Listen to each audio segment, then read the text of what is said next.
Karibu Tabora, karibu Toronto. Katika mwendelezo huo wa operesheni zetu za kuzuia na kudhibiti vurugu za wakulima na wafugaji, tarehe 13 mwezi wa 6 mwaka huu 2026, majira ya asubuhi kule Ngunichile, wilaya ya Nachingwea, mkoa wa Lindi, mkuu wa polisi wilaya ya Nachingwea alikuwa kwenye operesheni hizo. Wakiwa kwenye operesheni hiyo, walikamata ng'ombe au kundi la ng'ombe wapatao 800, na baada ya kuwakamata ng'ombe wale, ikatokea kundi la vijana wa Kisukuma ambao ni wachunga ng'ombe zaidi ya 10 wakiwa na silaha za jadi kwa maana ya mishale, upinde, marungu, mapanga na mikuki, kwa lengo la kuwanyang'anya askari wale ng'ombe. Katika vurugu hizo, wavamizi hao waliweza kuchukua mifugo zaidi ya 400 na askari wakabakiwa na nusu ya mifugo hiyo, kwa maana ng'ombe wengine 400. Kwa kutokana na tafrani hiyo, askari wetu walitumia risasi, lakini pia walitumia mabomu kuwatawanya ili kujihami na zile silaha za jadi kwa maana ya mikuki, mishale na silaha zinginezo.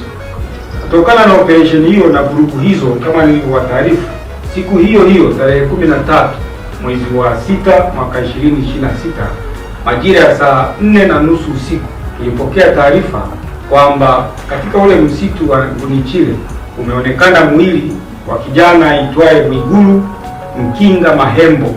Huyo ana miaka 22, kabila lake ni Msukuma, ni mkazi wa Kiangara kule wilaya ya Liwale, na kazi yake ni mchunga ng'ombe. Mwili wake umeonekana ukiwa umelala kule porini na amekufa.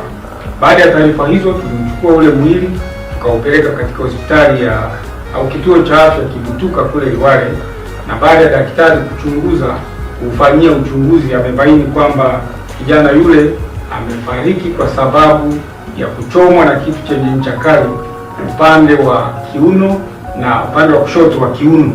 Mwili wa marehemu ule na sasa tunavyoongea umekwisha zikwa kijijini kwake kule Kiangara, na ufuatiliaji wa tukio hili unaendelea.